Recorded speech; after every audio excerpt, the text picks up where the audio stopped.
بادشاہ اور ملکہ بہت دنوں بعد دوسرے ملکوں کی سیر کر کے واپس اپنے محل میں آئے تھے، اس لیے ان کے آنے سے پورے محل میں خوشی کی لہر دوڑ گئی۔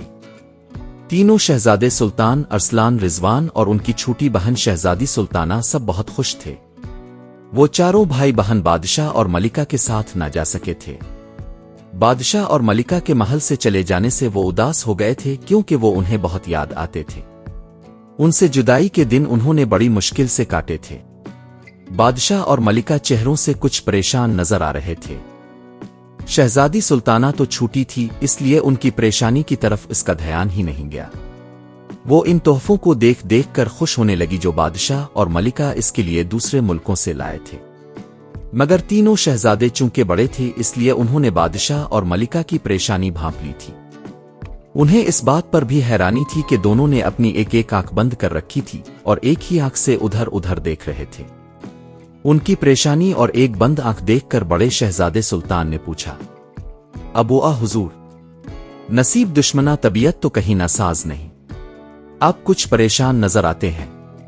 اپنے اور امی حضور نے اپنی ایک ایک آنکھ بند کر رکھی ہے، کوئی تنکا پتنگا وغیرہ تو نہیں پڑ گیا ہے؟ حکم ہو تو ہم نکال دیں۔ بادشاہ نے دوسری آنکھ بھی کھولتے ہوئے اداسی سے جواب دیا، اے شہزادے، ہم کچھ نہیں، بہت پریشان ہیں۔ واپسی کے سفر کے دوران جانے کی بات ہو گئی ہے کہ ہمیں اور آپ کی امی کو ایک ایک کے دو نظر آنے لگے ہیں۔ اس وقت ہمارے سامنے تم چاروں کھڑے ہو مگر ہمیں 8 نظر آ رہے ہو۔ ملکہ بھی ایک نہیں دو دکھائی دے رہی ہے۔ ایک آنکھ بند کر لیں تو ٹھیک نظر آتا ہے۔ ملکہ نے بھی اپنی دوسری آنکھ کھول لی تھی۔ وہ بولی، میری بھی یہی حالت ہے، میں بھی اپنی دونوں آنکھوں سے اس وقت 6 شہزادوں، 2 شہزادیوں اور 2 بادشاہ سل امتوں کو دیکھ رہی ہوں۔ ایک آنکھ سے دیکھوں تو ایک ایک ہی نظر آتے ہیں۔ چاروں بچے یہ بات سن کر گھبرا گئے اور پریشانی کے عالم میں ایک دوسرے کو دیکھنے لگے۔ بادشاہ نے ان کی گھبراہٹ محسوس کر لی۔ وہ اس بات پر بہت خوش تھا کہ اس کے بچے اپنے ماں باپ سے بہت محبت کرتے ہیں اور اسی لیے ان کی تکلیف کا سن کر پریشان ہو گئے ہیں۔ انہیں تسلی دینے کی خاطر اس نے کہا، فکر کی بات نہیں، جب ہم ایک آنکھ بند کر کے دیکھتے ہیں تو ہمیں ہر چیز پھر ایک ہی نظر آتی ہے۔ ہم ایک آنکھ سے ہی دیکھتے دیکھتے زندگی گزار لیں گے۔ منجلے شہزادے ارسلان نے جلدی سے ایک کنیز کو بھیج کر شاہی طبیب کو بلوا لیا۔ شاہی طبیب نے بادشاہ اور ملکہ کا تفصیلی معائنہ کر کے مایوسی سے سر ہلا دیا اور بولا، ایک ایک کے دو دکھائی دینے والی اس بیماری کا کوئی علاج میرے پاس نہیں ہے۔ میں نے اس بیماری کے بارے میں اپنے بزرگوں سے سن رکھا ہے۔ بادشاہ سلامت اور ملکہ صاحبہ صرف اسی صورت میں ٹھیک ہو سکتے ہیں کہ جادو کے پہاڑ کی چوٹی پر لگے عجیب و غریب رنگ برنگے درختوں سے سیب توڑ کر لائے جائیں اور انہیں کھلا دیے جائیں۔ اس کے علاوہ کوئی علاج کارگر ثابت نہیں ہوگا۔ مگر اس جادو کے پہاڑ پر پہنچنا آسان کام نہیں۔ ایک بہت بڑا اور خوفناک شیر پہاڑ والے راستے کی پہرے داری کرتا ہے اور بڑے بڑے خطرناک پرندے پہاڑ پر منڈلاتے رہتے ہیں۔ بڑا شہزادہ سلطان بولا، کوئی بات نہیں، ہم تینوں جادو کے پہاڑ پر سے سیب لائیں گے۔ ہم سے اپنے ابو حضور اور امی حضور کی پریشانی دیکھی نہیں جاتی۔ اس وقت بادشاہ کی دونوں آنکھیں کھلی ہوئی تھیں۔ اس نے تینوں شہزادوں کو دیکھتے ہوئے گھبرا کر کہا، اگر تم 6 کے 6 چلے گئے تو محل کی تنہائی ہمیں کاٹنے کو دوڑے گی۔ چھوٹے شہزادے رضوان نے مسکرا کر کہا، ابو حضور، آپ فکر نہ کریں، ہم صرف 3 ہی جائیں گے، بقیہ 3 کو محل میں ہی چھوڑ جائیں گے۔ اگلے روز وہ تینوں شہزادے اپنے سفر پر روانہ ہو گئے۔ وہ چلنے لگے تو شہزادی سلطانہ بھی ضد کرنے لگی کہ وہ بھی ان کے ساتھ جائے گی۔ اسے بڑی مشکلوں سے منا کر روکا گیا۔ راستہ واقعی بہت پر خطر تھا۔ پھر بارشیں بھی شروع ہو گئی تھیں۔ اس وجہ سے ان کا سفر اور بھی دشوار ہو گیا تھا۔ گھنے جنگلوں سے ہوتے ہوئے دریاؤں کو عبور کرتے ہوئے وہ ایک بستی میں پہنچے۔ بارشوں نے ہر طرف تباہی مچا دی تھی اور گھروں کو شدید نقصان پہنچایا تھا۔ بستی میں انہوں نے دیکھا کہ ایک بوڑھی عورت اپنے ٹوٹے ہوئے مکان کی مرمت کر رہی ہے۔ بستی کا کوئی شخص بھی اس کی مدد نہیں کر رہا تھا کیونکہ وہ بھی اپنے اپنے مکانوں کی مرمت کے کاموں میں لگے ہوئے تھے جو موسلا دھار بارش کی وجہ سے ٹوٹ پھوٹ گئے تھے۔ اس بوڑھی عورت کو مٹی کی اینٹیں اور گارا خود اٹھا اٹھا کر لانا پڑ رہا تھا۔ शहजादों को ये देखकर बहुत अफसोस हुआ। वो अपने घोड़ों से उतरे और इस बूढ़ी औरत को एक तरफ बिठाकर उसके घर की मरम्मत में मसरूफ हो गए। वो बूढ़ी औरत उनकी हमदर्दी देखकर बहुत खुश हुई और उन्हें दुआएं देने लगी। शाम तक बहुत सारा काम हो चुका था और मकान की थोड़ी सी मरम्मत बाकी थी। शहजादों ने इरादा किया कि बाकी काम कल करेंगे। उन्होंने बूढ़ी औरत को अशरफियों से भरी थैली भी दी और उससे दरखास्त की कि वो उनके खाने पीने का इंतजाम करे और उन्हें अपने घर में रात गुजारने दे। बूढ़ी औरत बहुत गरीब थी। अशरफियां देखकर खुश हो गई और उनके ठहरने का बंदोबस्त करके उनके लिए खाना तैयार करने लगी। खाने के बाद इसने शहजादों के बारे में दरियाफ्त किया कि वो कौन है और कहाँ जा रहे हैं। शहजादों ने इसे बताया कि वो इस मुल्क के शहजादे हैं। उनके माँ बाप को किसी पुरस्रार बीमारी की वजह से एक एक के दो नजर आने लगे हैं, इसलिए वो जादू के पहाड़ पर से सेब लेने जा रहे हैं ताकि उन्हें खाकर उनके माँ बाप को ठीक तरह नजर आने लगे। उनकी बात सुनकर वो औरत सोच में पड़ गई और कुछ देर खामोश रहने के बाद बोली, शहजादे होने के बावजूद तुमने मुझ गरीब और बूढ़ी औरत की मदद की। मैं तुम्हारी बहुत शुक्रगुजार हूँ। तुम तीनों बहुत नेक और रहम दिल शहजादे हो। मैं इस जादू के पहाड़ के मुताल्लिक जानती हूँ। इसकी खासियत यह है कि जो भी इस पर चढ़ने की कोशिश करता है, इसके कदम पहाड़ पर जिम जाते हैं। वो कितना ही जोर लगा ले अपने कदम आगे नहीं बढ़ा सकता। बस ऐसा ही लगता है जैसे इसके पांव किसी ने जकड़ लिए हैं। फिर इस पर चढ़ने वाले रास्ते पर एक शेर भी होता है। जब इस इंसान के पांव पहाड़ से चिपक जाते हैं तो वो शेर इस पर हमला करके इसे हड़प कर जाता है। ये बात सुनकर शहजादे परेशान हो गए। शहजादा इरफान ने कहा, ये तो बड़ी मुश्किल हो गई है। जब हमारे कदम ही चिपक जाएंगे तो हम इस खूंखार शेर का कैसे मुकाबला करेंगे और पहाड़ की चोटी पर कैसे पहुंचेंगे। तुम लोगों को परेशान होने की जरूरत नहीं है। तुमने मेरी मदद की है, मैं तुम्हारी मदद करूंगी। बूढ़ी औरत ने कहा, अब तुम लोग खाना खाकर आराम करो, कल अपने सफर पर रवाना हो जाना। मशक्कत का काम करने की वजह से तीनों शहजादे बहुत थक गए थे। खाना खाकर जो वो लंबी तान कर सोए हैं तो उन्होंने दूसरे रोज की ही खबर ली थी। अगले दिन उन्होंने जल्दी जल्दी मकान का बकिया काम निपटाया। काम मुकम्मल हो गया तो बूढ़ी औरत ने अपना संदूक खोलकर इसमें से सुर्ख रंग के जूते, एक जाल और एक सुनहरा तीर निकाल कर उन्हें दिया और कहा, बहुत पहले मैं एक परी के घर खादमा का काम करती थी। वो बहुत अच्छी परी थी और मेरा बहुत ख्याल रखती थी। जब उसका दिल जादू की मुख्तलिफ चीजों से भर जाता था तो वो उन्हें फेंकती नहीं थी बल्कि मुझे दे दिया करती थी। संदूक में मौजूद ये चीजें इसी ने मुझे दी थी। जब तुम लोग पहाड़ के नजदीक पहुंचोगे तो तुम्हें इसके पास एक शेर मिलेगा। वो पहाड़ पर चढ़ने वाले रास्ते का निगरान है और बहुत खूंखार है।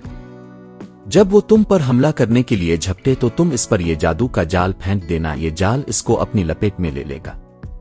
तुम वहां आसमान पर बहुत बड़े बड़े और खौफनाक परिंदे भी देखोगे। ये परिंदे इसी पहाड़ पर मंडलाते रहते हैं और उन रंग बरंगे दरख्तों के सेब उनकी ग़िज़ा है। ये किसी को उनके पास फटकने भी नहीं देते हैं।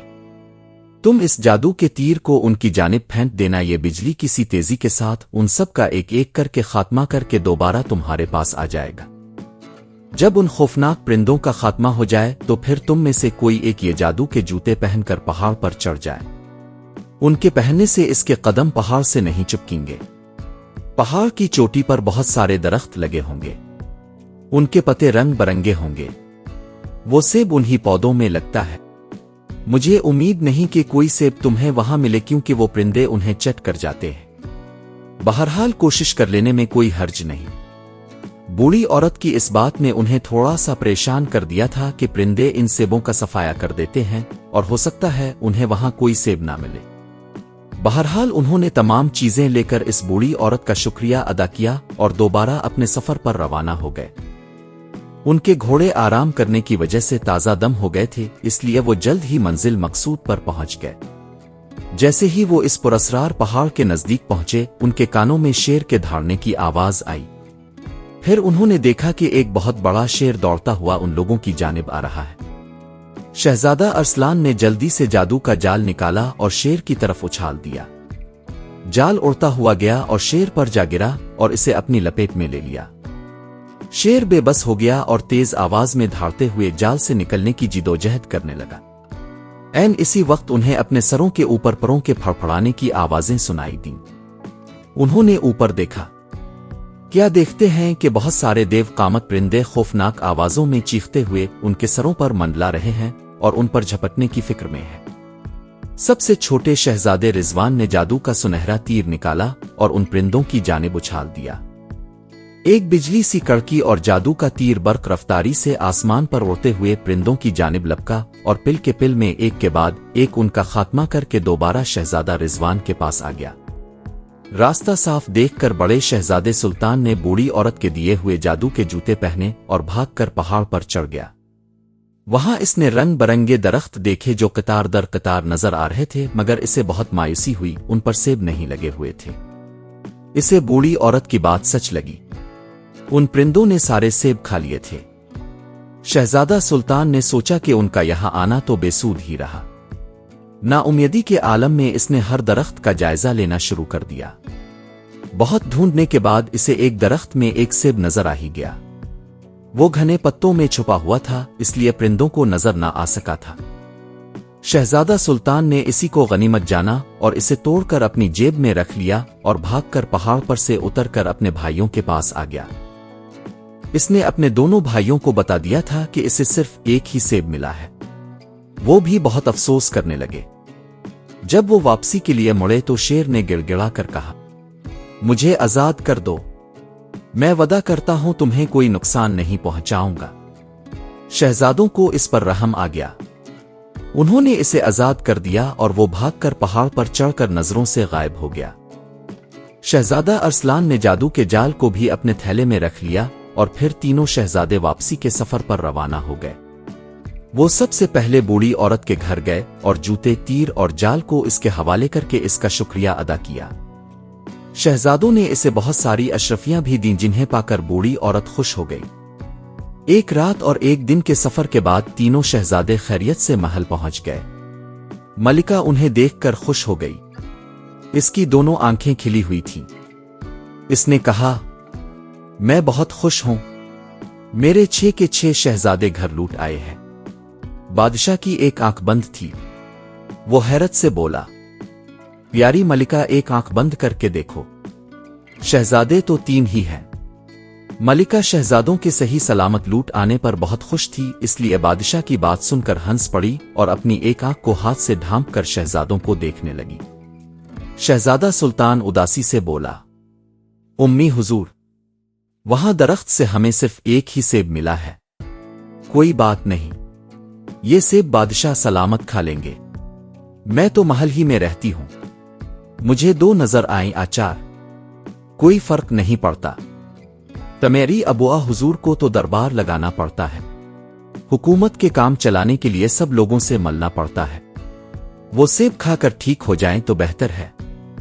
नहीं मलिका, हम इतने खुद गरज नहीं हैं कि हमारी आंखें तो ठीक हो जाएं और हमारी प्यारी मलिका को एक एक के 2-2 नजर आएं। हम ये सेब नहीं खाएंगे। इसी वक्त शहजादी सुल्ताना वहां आ गई। इसे देखकर मलिका बोली, ना आपकी ना मेरी, ये सेब कौन खाएगा? इसका फैसला हमारी बेटी करेगी। ये कहकर मलिका ने शहजादी सुल्ताना को सारी कहानी सुना दी। शहजादी सुल्ताना ये सुनकर जरा भी परेशान नहीं हुई कि इसके भाइयों को सिर्फ एक ही सेब मिला है।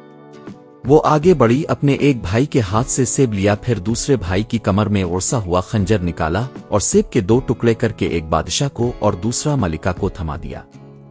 दोनों ने जैसे ही सेब खाया, दोनों की आंखें बिल्कुल ठीक हो गईं। प्यारी मलिका, हमें दोनों आंखों से सब एक एक नजर आ रहे हैं, बादशाह ने खुशी भरी आवाज में कहा। और बादशाह सलामत मुझे भी, मलिका चहक कर बोली। अल्लाह का शुक्र है, ये सब मेरी अक्लमंद शहजादी की वजह से हुआ है। शहजादा सुल्तान ने कहा, सेब को आधा आधा करके खुलाने की तरकीब तो हम में से भी किसी के जहन में नहीं आई थी। माशा अल्लाह, हमारी बहन तो बहुत अक्लमंद है, हम बहुत खुश नसीब हैं। अल्लाह ने हमें बहादुर शहजादों और अक्लमंद शहजादी से नवाजा है। बादशाह ने कहा,